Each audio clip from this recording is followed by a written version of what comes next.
वंश 9वीं कक्षा में था। उसके पापा सब्जी का ठेला लगाते थे और मम्मी घरों में खाना बनाने का काम करती थी। वंश के मम्मी पापा चाहते थे कि वो पढ़ लिख जाए तो बड़ा होकर अच्छी नौकरी पर लग जाएगा, इसलिए वो वंश को बड़े स्कूल में पढ़ा रहे थे। वंश को टेक्निकल काम में बहुत रुचि थी, इसलिए वो अपना दिमाग लगाकर खराब हुए मोबाइल फोन और लैपटॉप ठीक कर लेता था। एक दिन, पता नहीं ये लैपटॉप को क्या हो गया, क्लास का टाइम हो रहा है। क्या हुआ सर, आप कुछ परेशान दिखाई दे रहे हैं? पता नहीं राहुल बेटा, मेरा लैपटॉप ऑन नहीं हो रहा। लाइए सर, मैं ऑन कर देता हूँ। अच्छा, तुम कर लोगे तो कर दो, मेरी बड़ी हेल्प हो जाएगी। सर, आपको प्रिंसिपल मैम ने बुलाया है।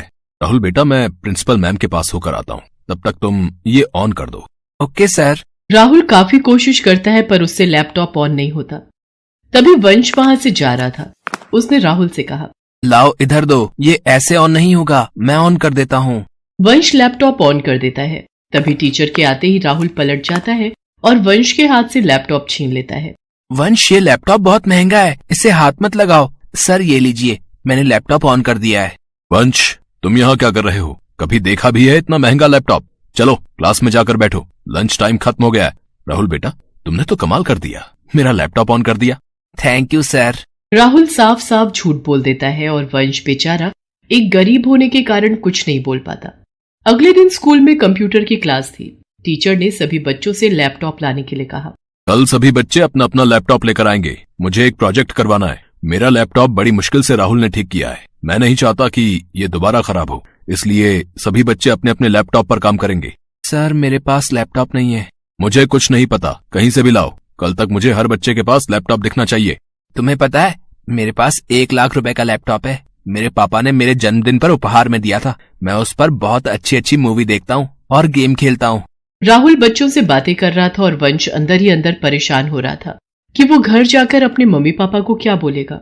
वंश घर पहुंचता है और अपने पापा से इस बारे में बात करना चाहता था, पर उसने सुना उसके पापा पहले से ही परेशान हैं। जानकी घर का किराया, बिजली पानी का बिल और ये राशन के, ये वंश की स्कूल फीस, बाकी ये 2000 रुपए बचे हैं, वक्त जरूरत के लिए अलग रख देना। पापा के पास तो सिर्फ 2000 रुपए ही बचे हैं। मैं उनसे नए लैपटॉप के बारे में बात करूंगा तो वो परेशान हो जाएंगे। नहीं, मैं अभी बात नहीं कर सकता। अगले दिन वंश जब अपनी क्लास में पहुंचा तो सब बच्चे अपना लैपटॉप सामने रखकर बैठे थे। अरे वंश, तुम्हारा लैपटॉप कहाँ है? सर, वंश लैपटॉप नहीं लाया। मैंने तुम्हें बोला था ना कि सब बच्चों को लैपटॉप लेकर आना है, तो तुम आज क्यों नहीं लाए? चलो बेंच पर हाथ ऊपर करके खड़े हो जाओ। मिस्टर मेहता, प्रिंसिपल मैम ने आपको और मुझे केबिन में बुलाया है। ठीक है मिस शीतल, मैं आता हूँ। दोनों टीचर प्रिंसिपल के ऑफिस में जाते हैं। मिस्टर मेहता, मिस शीतल, आप हमारे कंप्यूटर टीचर हैं। आप तो जानते ही हैं हमारा हॉल का प्रोजेक्टर नहीं चल रहा है और थोड़ी देर में बोर्ड मीटिंग शुरू होने वाली है। सब लोग आते ही होंगे। अंकुर ही प्रोजेक्टर चेक करता है, पर उसने आज छुट्टी ले ली है। उसकी तबीयत बहुत खराब है, तो मैं चाहती हूँ कि अब इस प्रोजेक्ट को संभालने की जिम्मेदारी आप दोनों ले लो और एक बार प्रोजेक्टर में जो भी प्रॉब्लम आ रही है उसे ठीक करो। ये तो बहुत मुश्किल है, मुझे बिल्कुल भी समझ में नहीं आ रहा है। मिस्टर मेहता, कुछ तो करना ही होगा। थोड़ी देर में मीटिंग शुरू होने वाली है। प्रिंसिपल मैम नहीं तो बहुत गुस्सा करेंगी। हमारा एक स्टूडेंट है राहुल, बहुत इंटेलिजेंट है। उस दिन मेरा लैपटॉप नहीं चल रहा था, उसने कोशिश करके कुछ ही देर में मेरा लैपटॉप ठीक कर दिया था। मैं उससे बुलाता हूँ, वो ये काम जरूर कर लेगा। सर, आपने मुझे बुलाया? राहुल, तुमने उस दिन मेरा लैपटॉप ठीक किया था, एक बार जरा ये चेक करो, ये शायद तुम चला पाओ, इसमें प्रॉब्लम आ रही है। सर, सर, मैंने आपसे झूठ बोला था। उस दिन आपका लैपटॉप मैंने नहीं बल्कि वंश ने ठीक किया था। सर, मुझे माफ कर दीजिए। I am sorry sir.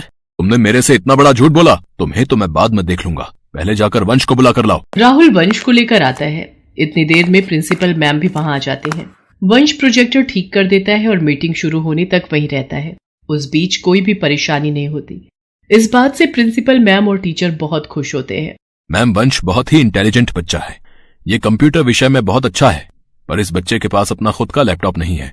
अगर इसके पास अपना खुद का लैपटॉप होगा तो ये भविष्य में बहुत कुछ कर सकता है। आप ठीक कह रहे हैं मिस्टर मेहता। हमारे स्कूल में ऐसे होनहार बच्चे होना हमारे स्कूल के लिए गर्व की बात है।